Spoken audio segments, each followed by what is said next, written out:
Rising Stars, a series by Katie Williams.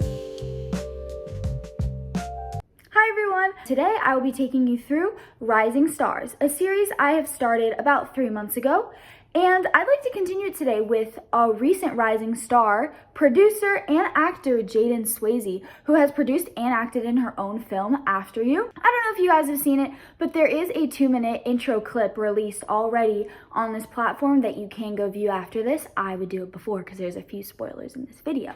In today's video, I'll be including a few Zoom interviews, in-person interviews, and TikTok lives that really show Jaidyn's rise to fame. This entire series is really circled around giving lower producers, actors, filmers, directors the success that they deserve, and I have a feeling that Jaidyn is going places.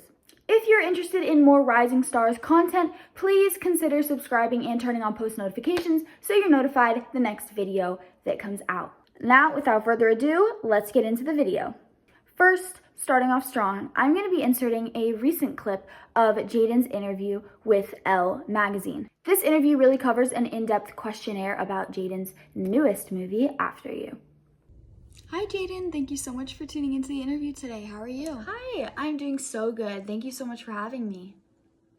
Yeah, of course. We're so excited to see you. I have a few questions if you're up for it today. Yeah, of course, I'm so excited. Perfect. So first question, how does your product After You use or challenge conventions, and how does it represent social groups or issues around the world today? Wow, that's a great question. So we did follow a few conventions, such as narration and structural context. So in terms of narration, flashbacks are usually accompanied by it, and in our case, we used a voiceover. So the voiceover was used to give context of the situation of our scene.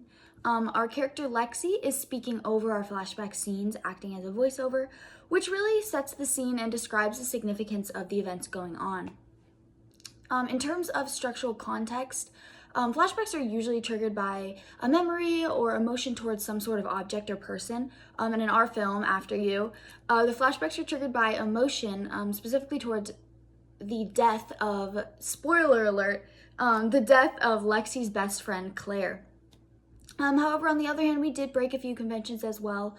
Flashback scenes are often accompanied by like a black and white sort of old-timey hue to give that past scene sort of vibes. And we did not follow this convention. The decision was mainly made because we wanted the clips to sort of flow better, and we have so many match cuts to actually connect those specific time zones. So we thought that this was a little bit more innovative and different, and it really highlights those similarities and also the differences between youth and the teenagers in our film. Also, we figured the voiceover would provide enough information to substantiate the message we're trying to get across. So we thought that if there wasn't really a need for that old-timey film, we thought that our match cuts and our voiceover would be significant enough for our film. Wow, thank you so much for answering that question. That was an amazing answer. I do have another question for you. Second question, how does your product engage with the audience, and also how would it be distributed as real media text in the world? Yeah, wow. So our product does engage a lot with our audiences, of course, as most films would. So our product really engages with the emotional aspect of it, as it is a drama. So that comes with a solemn emotion, whether it's closer to sadness or anger. And in our terms, I think it was really dealing with grief and identity, which leans more towards sadness. And it can be really highly relatable towards youth, unfortunately, in this day, as well as older people too. Their mid-20s and even older and younger. It really fluctuates. But this was really narrowed towards the teenage years. Our character Lexi is 17 years old in the film when her best friend Claire dies. Unfortunately, this can and does happen in our world, and we thought it was very important for someone to be able to relate to this and lean on. So we decided to make this into a film. I'd also like to mention the theme of identity, which I haven't got to talk about much, so I'm really excited to mention it in this interview. Right now, only our opening teaser is available, which I'm sure you saw. But if you remember, we ended our 2-minute teaser clip with an unknown girl yelling, "Lexi, come on!" And this scene is supposed to guide us into the rest of our film, as it is the opening of our 2-minute film. So, in terms of, could you remind me of the second part of your question, please? Yeah, of course. How would it be distributed as real media? Oh, right. Distribution, yes. So, since this is my first film as co-producer and actress, my co-producer and I just realized that our cinema showings probably won't be as popular and therefore profitable as the more established films with more established actors and directors, distributors, etc. So we were willing to gamble on that. Granted, not much, but we wanted to still be showing our film in theaters. So upon the release of the rest of our film, as only the 2-minute opening clips are released, we will be showing our film in the smaller, more intimate local theaters, so we don't have to worry about drastic costs and ending up in debt. We feel really strongly about limiting to smaller theaters, but in terms of leasing or profit sharing, we've decided to go for leasing because it's a safer option, as like I said, because we don't know how our film would turn out. So for our debut profits or revenue, we were having trouble deciding between bidding a percentage as well, but ultimately decided on percentage because if we do make a large sum of money from our ticket sales, the distributor will be rewarded. But if not, we don't have to worry about losing as much money because the percentage of our profits will therefore be a lot lower. So we really thought this out and got a feel for what we're going to be doing post-release. So yeah. Thank you so much for answering our questions. I'm so glad to have you here today, and I look forward to seeing you in Yeah, the future. I really enjoyed it. Thank you so much for having me, and I look forward to talking to you again in the future. Bye. Bye. Now that we've seen Jaidyn's amazing interview, I think we should jump straight into a TikTok live to get up close and personal. So Jaidyn has been recently going on TikTok and Instagram live to talk more about her recent film as it is being released soon. In this TikTok live clip, Jaidyn covers the growth and advancement she feels in the technological industry and how she edited and produced her own film. So let's get straight into it. Hi guys! How's everyone doing today? Good. You guys are in the comments. Yeah. So I decided to join TikTok live today because I thought I would talk a little bit more about my film after you. As it's releasing so soon. I can't believe it, guys. This is insane. But our 2-minute intro clip has gotten so much positive feedback that I thought I'd hop on here and answer some questions because I've done a few interviews so far about it.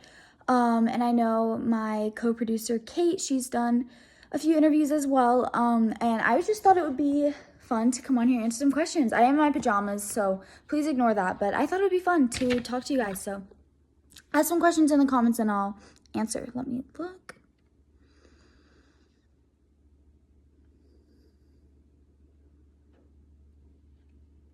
Oh, wow. This is a good one. Someone in here asked, Sydney asked, how did your technology skills improve throughout this film? That is an amazing question.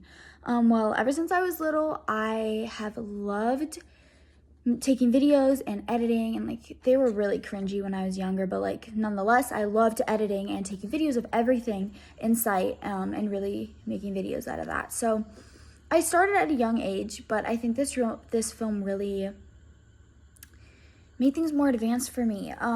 For software, believe it or not, guys, we did use CapCut as our software to edit our video because we weren't as advanced. Obviously, we didn't have any money. This is our first film, so we were really working on a low budget. So I think my skills have improved drastically as I have used that software before. However, I did discover more things about it, which I found was so interesting. I learned an extensive amount of cuts and transitions as well, which I used in my film, and more names of them and how certain things can represent others. And my match cuts, I use match cuts. I don't know if you guys noticed or if you guys, how in tune you guys are in the media world, but I used some match cuts for the steps on the beach. I shot 3 different time zones walking on the beach. That was a really cool shot. I did a match cut there. I really liked that. I did a few beach cuts in slow-mo. So I don't know if you guys picked up on that, but there were a few slow-mo shots on the beach that I just added to make it a little bit more solemn. It was kind of towards the end when Lexi was saying goodbye to Claire. Spoiler alert. So I'm truly grateful for all the technological opportunities This Is After You, my film has brought me. And I've learned so many different filming styles, especially from my co-filmer, Olivia.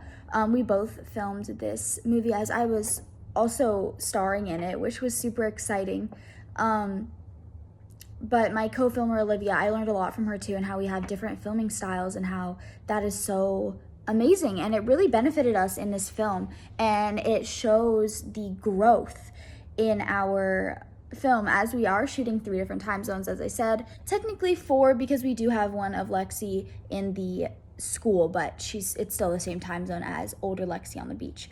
But yeah, I think that I've learned so much throughout technology, and I hope that answers you guys' question.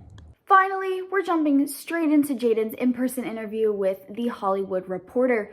This was a very recent interview filmed about, I want to say, a week ago. This really highlights how Jaidyn integrated software and hardware into her recent film with limited funding and budget on After You. So, as we come up on our last interview in this video, I'd like to remind you guys to subscribe if you'd like to see more content like this. So, let's jump straight into Jaidyn's in-person interview with The Hollywood Reporter. So building off of my last question, how did you integrate technology into your film?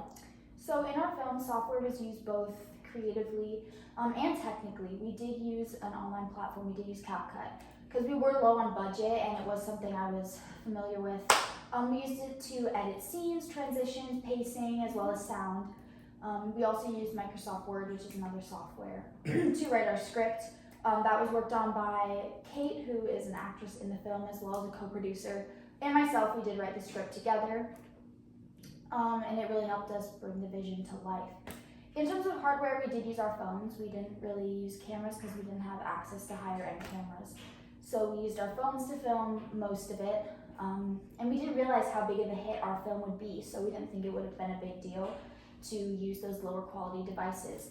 However, seeing now that After You has become such a big hit and so popular, our next film will probably be used with that higher end technology.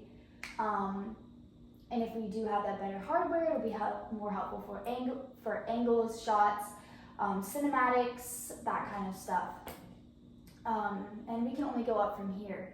So as far as online goes, we are streaming our 2-minute intro clip on YouTube because that's the only part of our film that has been released. The full film will be released sometime soon. We're releasing the date soon. But overall, we're also looking to implement social media and marketing into our next film because we didn't really market it as much because obviously it was just supposed to be a short film. But yeah, we're really looking to implement social media as a form of online in our next film to really raise awareness and create audience engagement. Yeah, that's great. Thank you so much. Now that you've seen all the interviews and press Jaidyn has gone through in the last few weeks, you feel some sort of empathy as this is a very big rise to fame. She's a very talented producer and actress, and I thought it was very important to highlight her in my series, Rising Stars. Thank you guys for watching. Don't forget to subscribe and turn on those notifications, and I'll see you in the next episode.